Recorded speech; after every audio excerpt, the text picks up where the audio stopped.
Philippe Tesson, vieux crouton omniprésent dans les médias, dont on peut penser qu'il est atteint de gâtisme, hein. Il suffit on remettra l'extrait. D'où vient le problème? D'où vient le problème de l'atteinte à la laïcité, sinon des musulmans? On le dit, ça? Ben moi je le dis. Alors voilà un exemple. Vous allez encore me dire, vous n'avez pas un autre exemple? Ça veut dire quoi? Alors, attendez, ça veut dire les musulmans sont les seuls responsables de l'atteinte à la laïcité pour vous?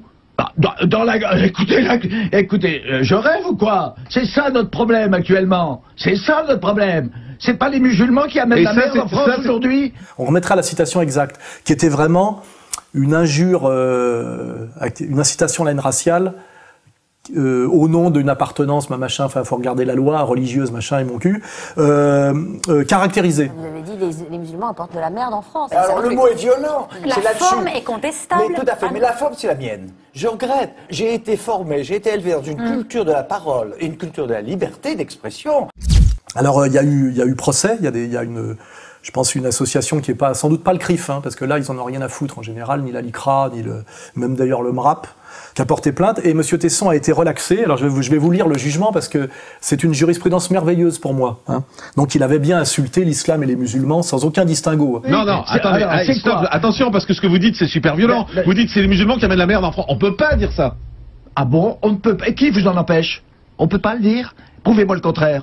Il n'avait pas parlé d'islam radical et de musulmans du quotidien, comme je le fais moi quand je parle de la communauté juive organisée et du CRIF, qui ne représente qu'eux-mêmes et moins de 1 juif sur 6, et que je distingue bien des juifs du quotidien qui n'y sont pour rien, qui sont même victimes des stratégies communautaires, victimes du sionisme international, et qui souvent d'ailleurs nous rallient et nous soutiennent, comme je le démontre par Jacob Cohen, par Gilad Atzmon, et tant de courriers que je reçois. Bref, Monsieur Tesson, lui, alors il a été blanchi, hein, il a été relaxé, et voilà le jugement. Les propos de Monsieur Tesson ne peuvent être entendus comme une généralisation selon laquelle les personnes de confession musulmane seraient par nature et dans leur globalité responsables des maux et des ordres de la société française. Voilà.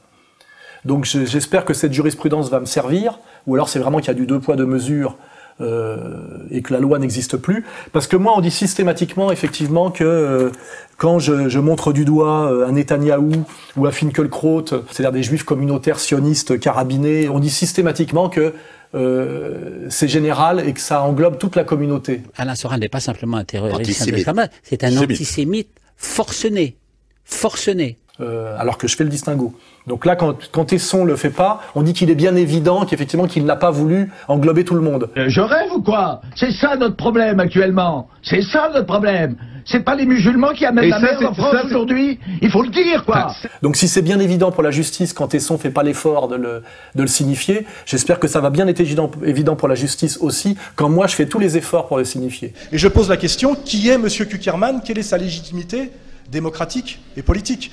Il est à la tête d'une organisation communautaire. Je vous rappelle que le droit français ne reconnaît pas les communautés, il ne reconnaît que des individus, hein. Il est à la tête d'une organisation communautaire qui représente 1/6 de sa communauté, qui elle représente 1% de la population française, donc il représente 1/6 de 1% de la population française. Il dicte sa loi à l'appareil d'État français, et il se réfère au niveau de ses valeurs à un État qui est un État d'apartheid, et qui est une théocratie racialo-militaire. Il faut dire les choses. Toutes les violences aujourd'hui sont commises par des jeunes musulmans. Donc merci Monsieur Tesson et merci le juge qui a rendu ce jugement, parce que ça va bien me servir dans 2-3 procès qui sont en cours de délibéré ou en appel, où on prétend effectivement que je m'en prends à la communauté juive tout entière. Voilà. Hein. Donc